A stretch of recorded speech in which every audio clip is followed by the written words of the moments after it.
Assalamualaikum warahmatullahi wabarakatuh.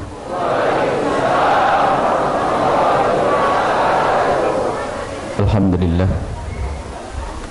alladzi allafa baina qulubil mu'minina fa asbahu bi ni'matihi akhwana. Fa salatullahi wa salamuhu ala habibina wa syafi'ina wa maulana sayyidina Muhammad wa ala alihi al-mutahharin wa ashabihi tayyibin wa tabi'ina lahum bi ihsanin ila yaumiddin. Allahumma ya rabbana ja'alna minal mutahabbina fik. Allahumma ya rabbana inna na'udzubika min dhulmi ibadik. A'inna ya rabbana ala husni muamalatihim wakhsurna ya rabbana yawmal qiyamati ma'a zumrati habibika sayyidina Muhammad wa tahta liwa'ih. Allahumma ya rabbana rizukna at-taubata qabla al-maut wa syahadata 'inda al-maut wal jannata ba'da al-maut. Amma ba'du. Yang kami cintai, yang kami muliakan, para habaib, alim ulama, hadirin hadirat, adik-adik, wabil khusus Habib Salim yang hadir. Sebetulnya beliau harus punya banyak kegiatan, karena begitulah adatnya orang-orang baik, orang-orang pilihan, menyempatkan diri untuk hadir di sini. Kalau ilmu sudah punya beliau. Nah, kalau ini adalah contoh daripada sesuatu yang akan kita bicarakan. Kita akan bicara bagaimana membersihkan hati, menghilangkan kesombongan, menjauhkan sifat-sifat jelek. Ya seperti itu dicontohkan tawadhu, datang ke tempat-tempat semacam ini. Kalau kita berbicara tasawuf, kita berbicara tasawuf teori, tapi praktek tasawuf bagaimana? Ketawadhuan ditampilkan dalam perilaku. Dan mohon maaf Habib Salim, kita di atas ya Habib, Masya Allah, dan para habaib yang lainnya. Ketahuilah bahwa Allah subhanahu wa ta'ala mengharamkan kezaliman. Inni haramtu dzulma 'ala nafsi. Dalam hadis qudsi, aku mengharamkan berbuat zalim kepada diriku sendiri. Allah tidak akan zalim. Fala tadzalamu, maka jangan sampai kalian berbuat zalim. Dan juga banyak manusia yang sering tertipu dengan memperbanyak ibadah hubungan baik kepada Allah saja, agar tapi dia lupa dan lengah urusan dengan sesama manusia. Ada, kalau ditanya tentang sholat malamnya, dia tidak pernah putus sholat malam. Ditanya tentang puasanya, tidak pernah putus puasa Senin Kamis. Akan tapi kekurangannya adalah urusan dengan sesama manusia. Dan Imam Ghazali sudah mengingatkan, urusan dengan manusia ini repot, dosa kepada manusia ini berat, dan jangan main-main. Allah akan murka kalau kita berbuat dosa kepada manusia, dan susah mencari maaf dari manusia, sehingga berbuat zalim kepada manusia itu menjadikan seseorang itu bangkrut. Dan pada akhirnya seperti yang disabdakan Nabi, atadruna manil muflis, apakah kamu tahu siapa orang bangkrut? Para sahabat Nabi ditanya siapa orang bangkrut, langsung menjawab, tahu ya Rasulullah, orang bangkrut adalah man la dirhama lahu wala mata. Orang yang enggak punya duit, enggak punya barang dagangan, itu bangkrut. Dijawab oleh Nabi Muhammad, bukan itu orang bangkrut, akan tapi orang bangkrut adalah orang yang ya'ti yaumal qiyamah, nanti di hari kiamat datang dengan puasanya, dengan sholatnya, dengan zakatnya, dengan amal kebaikan, akan tapi waqad daraba hadza wa syatama hadza wa qadhafa hadza wa akhadha mala hadza.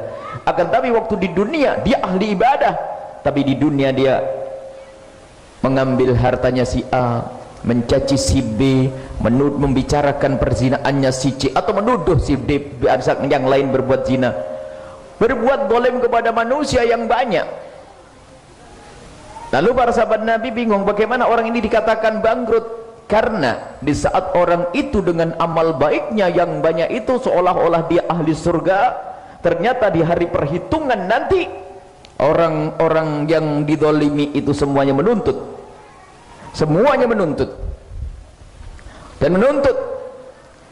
dan setelah menuntut, malaikat melakukan perhitungan,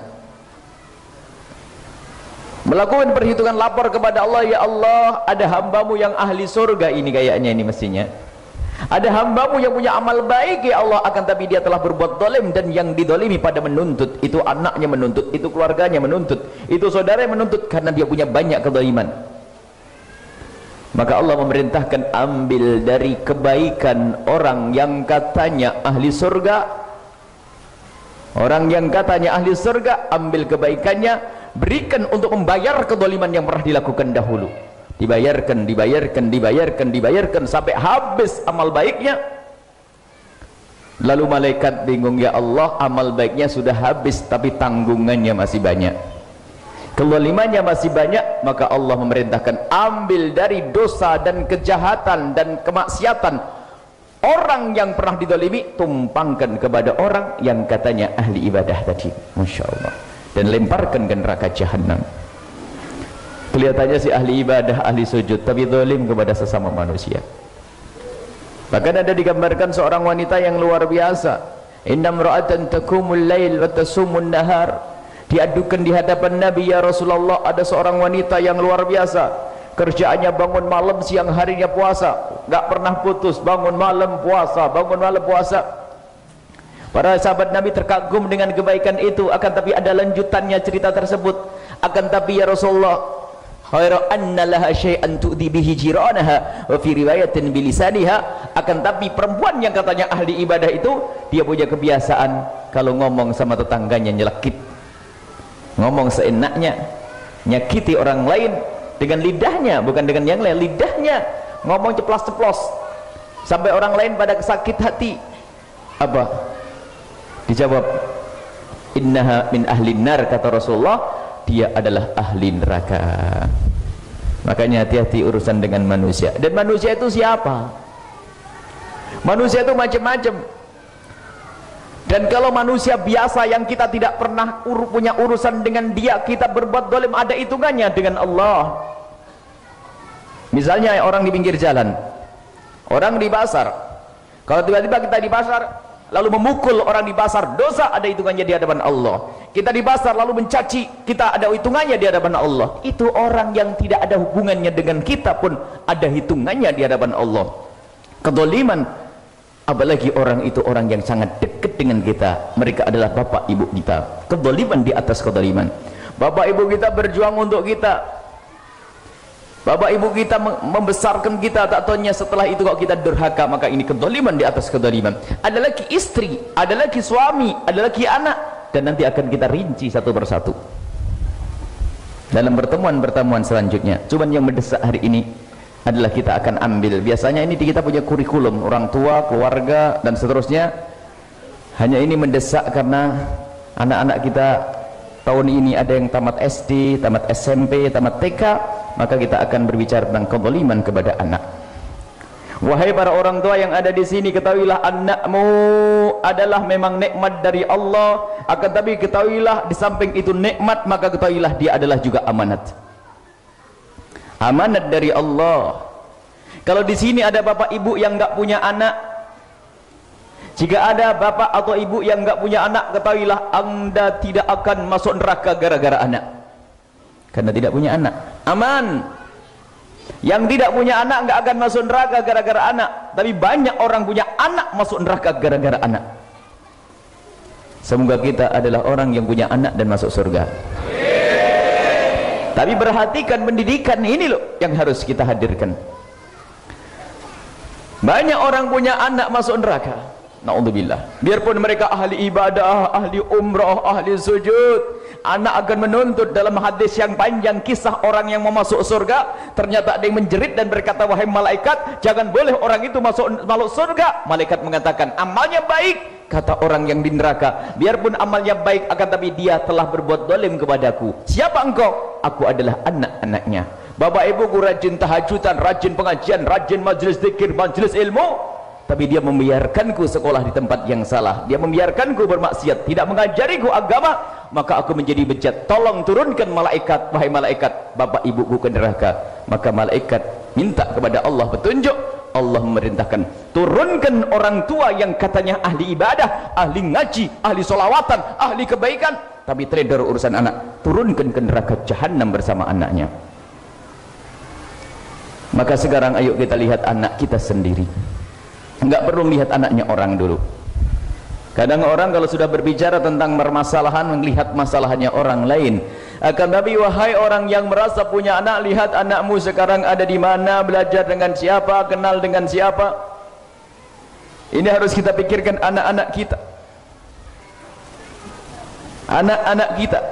Anak kita, ketahuilah kalau orang mencintai anaknya secara sesungguhnya, dia akan berpikir tentang masa depan anaknya.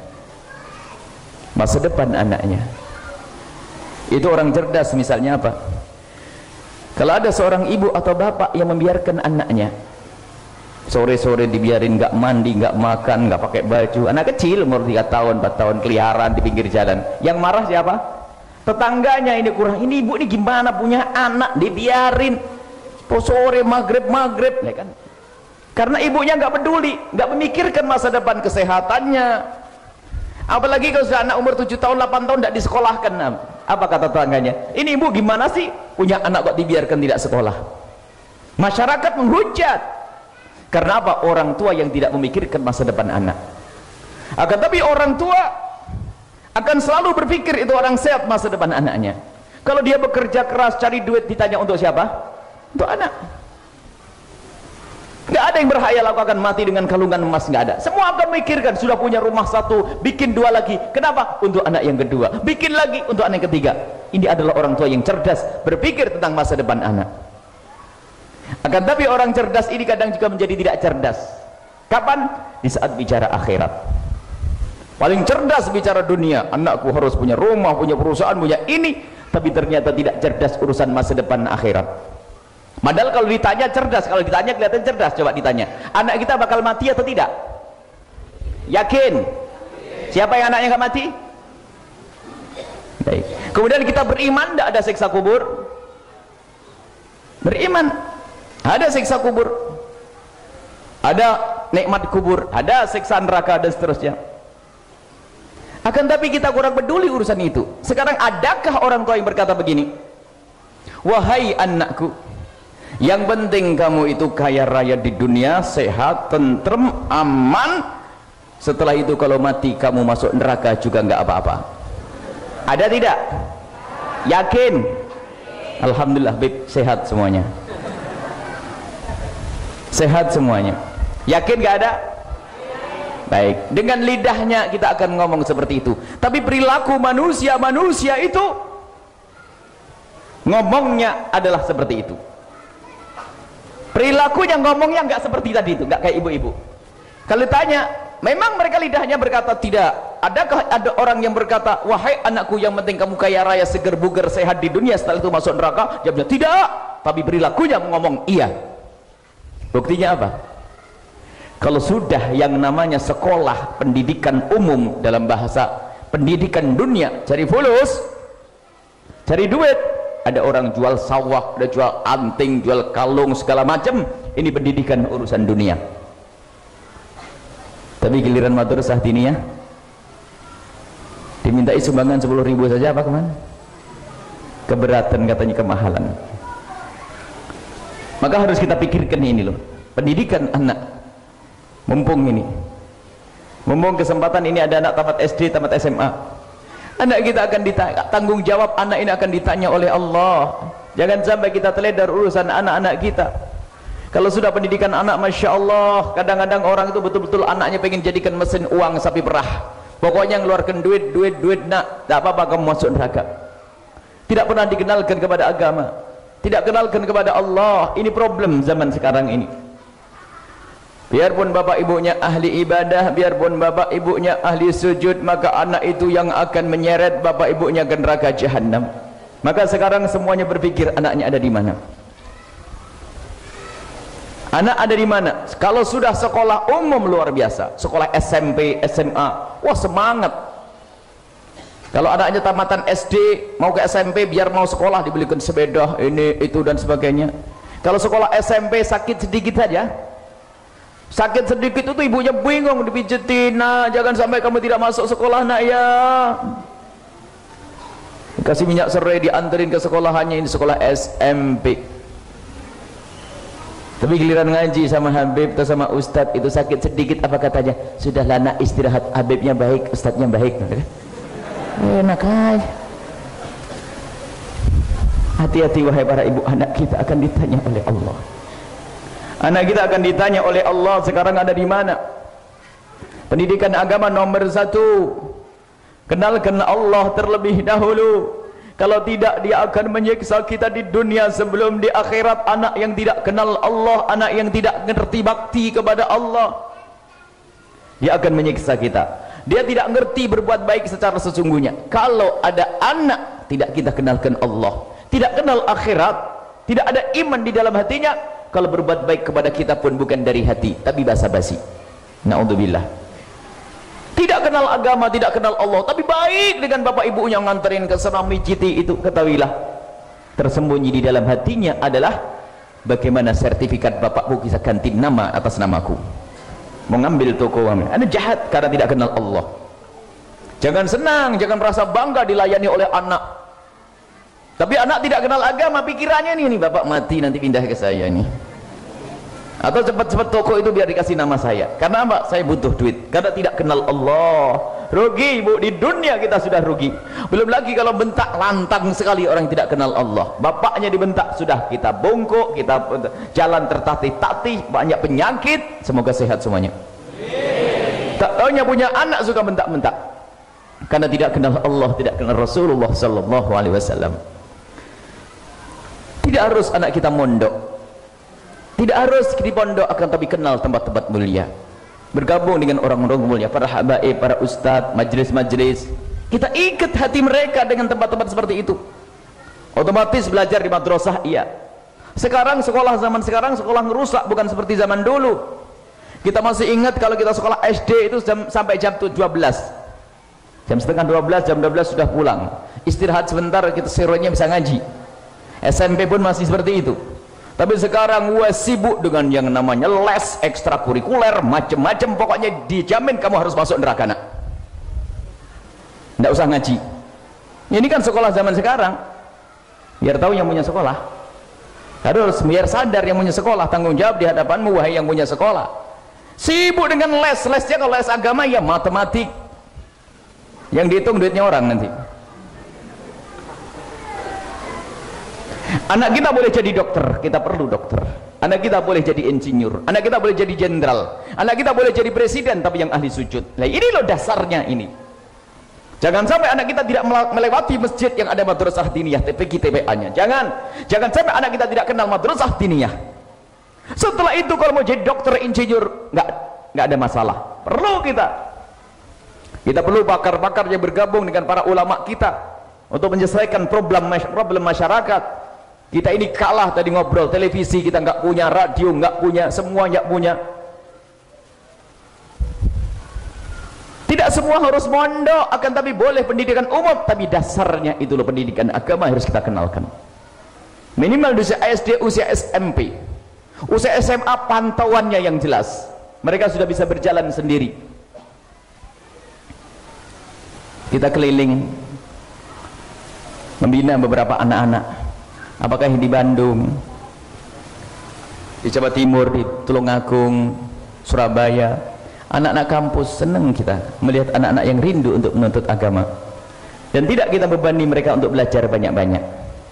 Kita akan beri bahas fikih-fikih ringan yang sangat sederhana. Yang penting mereka ada ikatan dengan tempat yang mulia. Bayangkan seorang anak fakultas kedokteran, wajahnya serak selalu basah dengan air wudhu, setiap batal ngambil air wudhu, setiap batal ngambil air wudhu. Kalau baca Al-Quran khusyuk, ngalah-ngalahin santri. Kita perlu anak-anak seperti itu. Mereka tidak perlu mondok berlama-lama, akan tapi perlu berkenalan, ada kecintaan kepada tempat yang mulia, kecintaan dengan kebaikan, cinta kepada ulama, hormat kepada ulama. kepada majlis. Kalau sudah ada rindu kepada majlis, suatu ketika bakal datang, dan kita tanamkan mulai dini. Makanya kami sampaikan, pertemuan yang lalu masih ingat, anak-anak kecil saya tidak terganggu dengan anak kecil.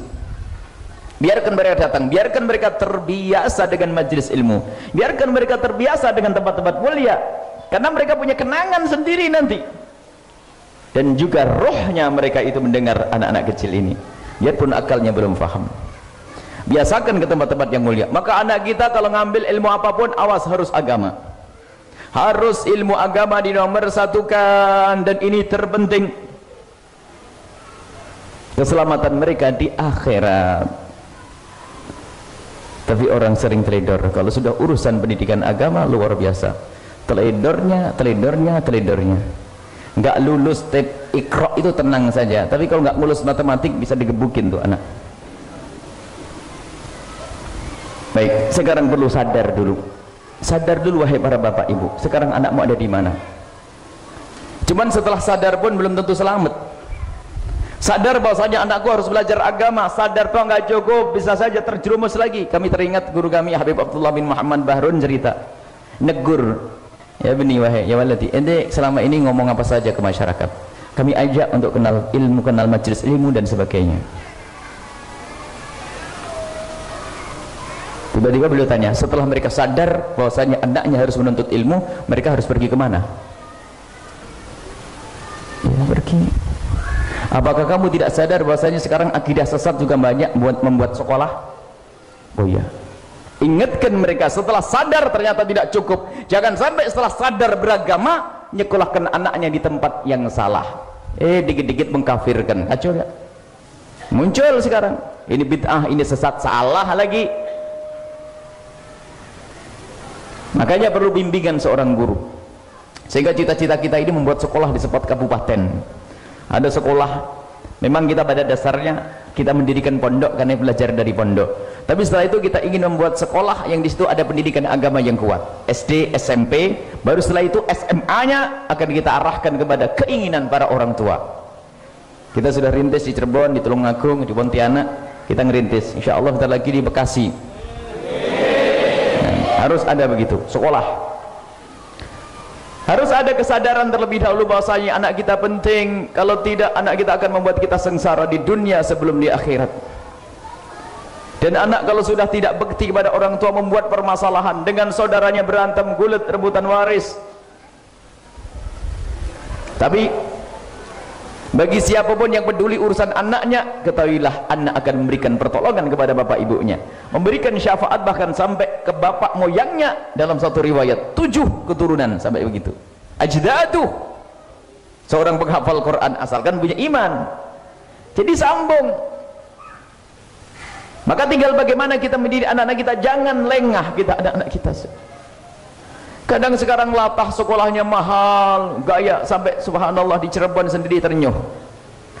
Ada sekolah bukan sekolah Islam, sekolah Nasrani, memang favorit itu. Kalau kita pagi ke sana, lewat situ melihat yang nganterkan anak-anak sekolah ke situ adalah ibu-ibu yang berkerudung. Artinya seorang muslimah. Bagaimana anaknya sekolah di tempat-tempat seperti itu? Main-main urusan agama, main-main urusan akhlak. Anaknya disekolahkan di tempat yang tidak mengenal Allah dan Rasulnya. Itu tidak berpikir, itu hanya ngikut gaya hidupnya orang, action, gaya-gayaan, sekolah favorit, sekolah terkenal, sekolah mahal dan sebagainya. Biarpun anakku setelah itu masuk neraka nggak apa-apa. Ini problem wahai para orang tua. Maka kami menghimbau untuk bisa menghidupkan musola. Wajib anaknya siapapun, biarpun anda orang kaya raya, kekayaanmu akan kau tinggal di dunia. Masukkan anak kita ke madrasah diniyah, wajib. Bahkan kalau masuk kampus jadikan itu bonus. Dan kampus pun harus hati-hati. Bahkan kami menghimbau kalau kampus umum sekalian itu lebih aman, asalkan ada ikatan dengan para ulama, para habaib, majelis-majelis orang-orang soleh. Kampus yang umum, manajemen, kedokteran, ekonomi, tapi bergabung dengan ulama, itu lebih aman di zaman sekarang.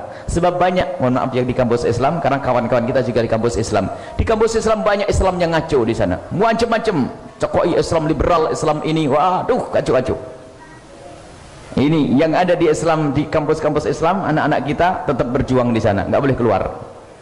Tetap berjuang di sana, tegakkan syariat Nabi Muhammad SAW, biarpun harus ribut dengan dosennya. Jadi sekarang itu godaan fitnah yang namanya agama luar biasa. Maka wahai para orang tua, kalau kita tidak peduli urusan pendidikan anak kita bakal sengsara. Semuanya harus perhatikan.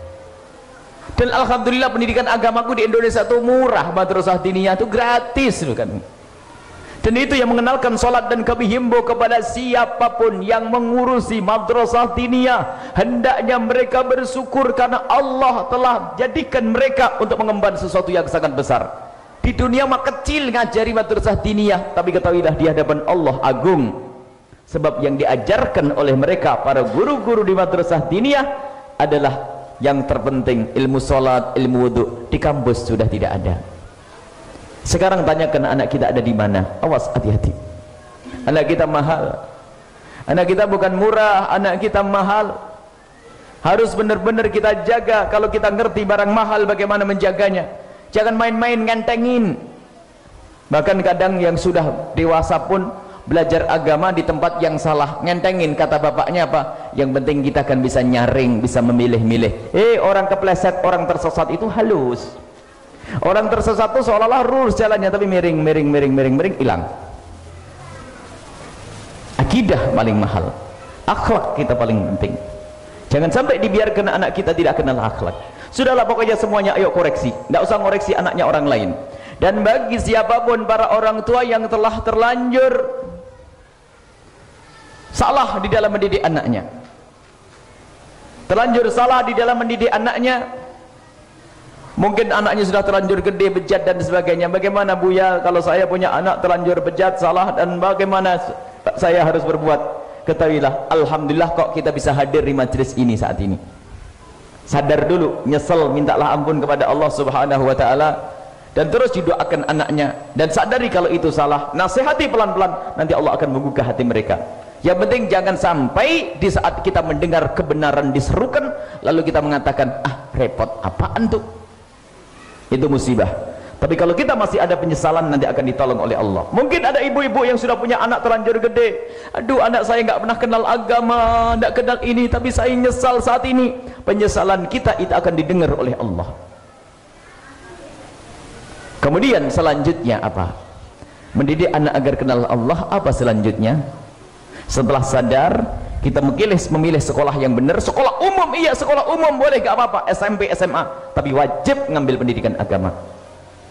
Kuliah pun begitu, dengan siapa kau bergaul. Nah, makanya Bapak Ibu kalau punya anak kuliah di mana, nanti saya bergabung dengan tim kita. Di Bandung kita juga ada. Kita sebulan sekali ada di UPI ya. Di UPI, anak-anak ITB, anak ini bergabung dengan kita. Di Jawa Timur juga ada. Pokoknya ada tempat. Intinya anak kita harus dekat dengan majelis semacam itu, dengan ulama-ulama, agar anak kita selamat.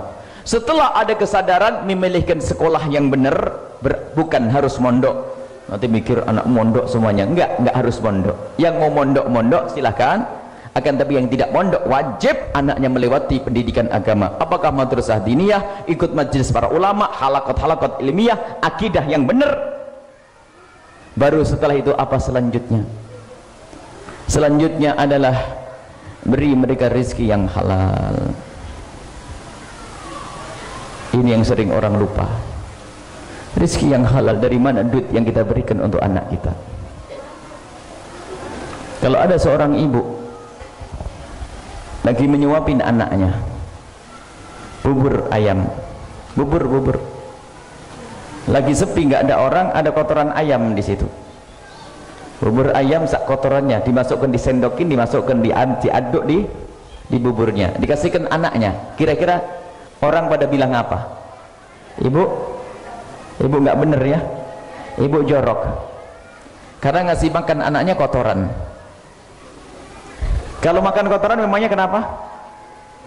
Sakit perut, mati? Belum tentu. Biasanya sakit perut, masur, selesai. Kalau ada orang tua memberikan makan anaknya yang haram, lebih parah dari itu, tapi nggak ada yang heboh. Karena anak kita yang kita beri makanan haram akan tertutup dari segala kebaikan. Dan makanan haram itu neraka, masuk ke mulut anak kita, ke perut anak kita. Makanya harus kita perhatikan makanan yang halal, wahai para orang tua. biarpun di tempat yang baik, belajar dengan orang baik dan sebagainya, kalau makanan yang kita berikan kepada anak kita makanan yang haram, maka anak kita susah untuk benar. Dan kita memberinya pun adalah bukan nafkah yang halal, adalah dosa. Kelihatannya pahala, membiayai capek, tapi dari rezeki yang haram susah benar, dan haram dosa di hadapan Allah Subhanahu wa taala.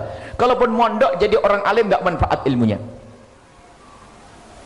Makanya ini yang sering kami serukan di para wali santri. Kami selalu ngomong waktu pendaftaran, biasanya ditanya kerjaannya apa, bukan gede kecilnya gaji, tidak. Kita pengen tahu halal haramnya. Ternyata terdata dari beberapa wali santri itu banyak yang pekerjaannya haram, urusan dengan renten, urusan dengan riba dan sebagainya. Sehingga langsung kami umumkan, bagi siapapun para orang tua yang ternyata anaknya diterima di pondok, kok ternyata pekerjaan bapak ibunya itu haram, mohon agar tidak mengirim anak-anaknya uang. Kita umumkan itu, tidak usah mengirimi anak-anaknya uang. Adapun anak-anak kalian, para bapak para orang tua, anak-anakmu tetap bakal makan sama seperti yang lainnya, tapi jangan dikirimi dengan uang haram, karena uang haram akan menutup ilmu, akan menutup cahaya. Akhirnya ada seorang ibu dari Jawa Tengah itu nangis dia karena tidak boleh ngirim.